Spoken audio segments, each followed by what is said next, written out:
이번 강의는 한국의 의료 시스템에 대하여 살펴보도록 하겠습니다.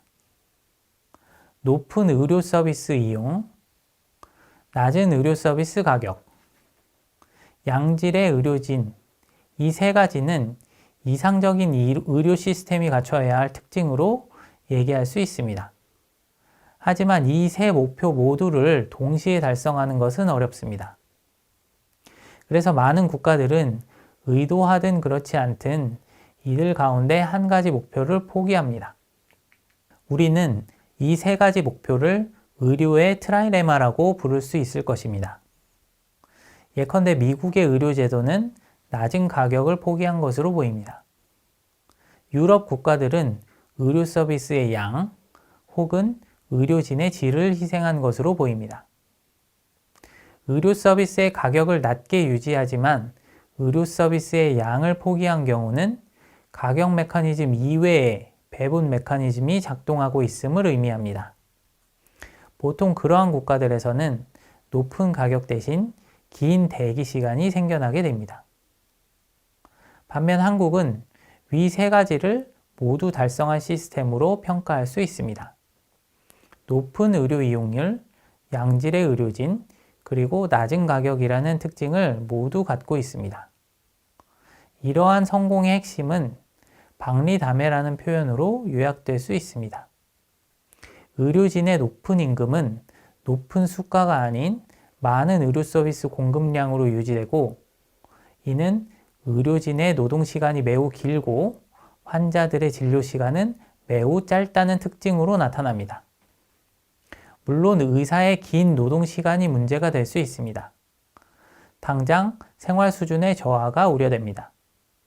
하지만 의료진들은 이러한 긴 노동시간으로 자신의 높은 수입이 유지된다는 점을 잘 이해하고 있습니다. 반면 종종 이러한 메커니즘을 이해하지 못하는 일부 환자들은 짧은 진료 시간에 불만이 많습니다. 만약 환자가 더 긴 진료 시간을 원한다면 아마도 돈을 더 지불해야 할 것입니다. 하지만 돈을 더 지불해야 한다면 아마도 그 환자는 더 긴 진료 시간을 원치 않을 것입니다.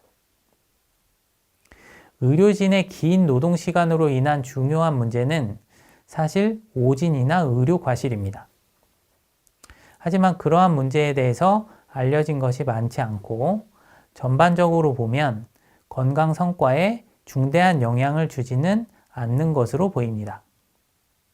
한국의 건강 성과는 최고 수준이고 의료 접근성에 따른 건강 불평등은 심각한 수준으로 보기 어렵습니다. 건강의 지역 간 격차는 보기보다 큰 문제는 아닙니다. 격차의 원인도 의료 자원의 격차라기보다 인구의 특성 문제입니다. 결국 문제는 의료 접근성의 지역 간 격차일 것입니다. 의료 접근성의 지역 간 격차를 해결하는 방법은 여러 가지가 있을 수 있습니다. 하지만 정부가 지정하는 특정 지역으로 의사를 유인하거나 정부가 의사를 직접 배치하는 정책은 현대 한국 사회에서 작동하지 않을 가능성이 높습니다. 많은 경우 환자들이 스스로 이동함으로써 의료 자원의 지리적 편중 문제를 해결하고 있는 것으로 보입니다. 가장 큰 문제는 환자들이 스스로 이동할 수 없을 때 발생합니다. 사실 농어촌뿐 아니라 지방에는 거동이 불편한 환자들이 존재합니다. 그리고 이들 중 상당수는 만성질환자로서 통상적인 진료와 처방으로 충분합니다. 이러한 필요를 만족시키는 가장 효과적인 방법은 아마도 원격 진료와 처방약의 배달일 것입니다. 원격 진료란 장거리 비대면 의료 서비스로서 산간 지역과 도서 지역을 포함한 격오지에 있는 거주자들, 만성질환 환자들, 그리고 장애로 인해 거동이 불편한 환자들이 의료에 접근할 수 있는 중요한 수단입니다.